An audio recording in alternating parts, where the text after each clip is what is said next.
कृष्ण जन्मभूमि मामले में अब सुनवाई 3 अप्रैल को होगी। श्री कृष्ण जन्मभूमि मंदिर का केस लड़ रहे दिनेश शर्मा ने बताया कि आज प्रयागराज हाईकोर्ट में श्री कृष्ण जन्मस्थान से मस्जिद को हटाने वाले केस में सुनवाई हुई। उन्होंने बताया कि पिछली डेट पर माननीय न्यायालय में एएसआई को पार्टी बनाने के लिए हिंदू पक्ष की तरफ से संशोधन प्रार्थना पत्र दिया गया था, जिसको न्यायालय ने स्वीकार कर लिया था। उन्होंने कहा कि राज्यपाल, आपको बता दें, उन्होंने कहा कि न्यायालय में पिछले प्रार्थना पत्र पेंडिंग पड़े हुए, उन पर सुनवाई हुई। उन्होंने कहा कि हिंदू पक्ष चाहता है कि मंदिर की जमीन मंदिर को वापस मिले और मुस्लिम पक्ष चाहता है कि पूजा उपासना अधिनियम 1991 के बहाने इस मामले को लंबा खींचते रहे।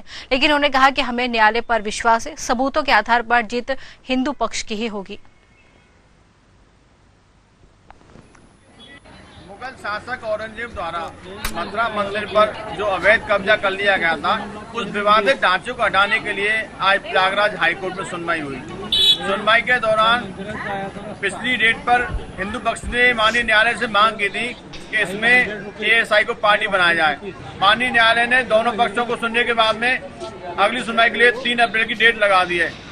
हिंदू पक्ष यही चाहता है कि हमने जो प्रार्थना पत्र दिए हैं, हमने जो साक्ष्य न्यायालय जमा किए हैं, उन साक्ष्यों के आधार पर न्यायालय जल्द से जल्द फैसला करने की कृपा करें।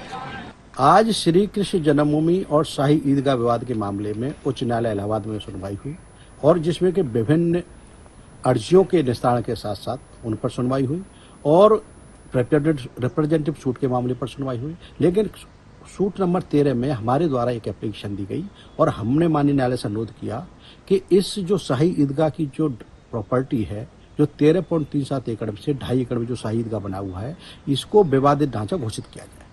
क्योंकि अन्य मामलों में, अयोध्या के मामले में भी इस तरह के विवाद में उस प्रॉपर्टी को विवादित ढांचा घोषित किया गया था। अन्य और भी केस चल रहे हैं, वहां पर भी विवादित ढांचा घोषित किया गया।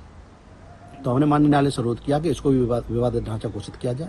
इसको लेकर के मुस्लिम पक्ष की तरफ से आपत्ति आई और मुस्लिम पक्ष को माननीय न्यायालय के द्वारा आपत्ति दाखिल करने के लिए 3 अप्रैल तक का समय दिया गया है।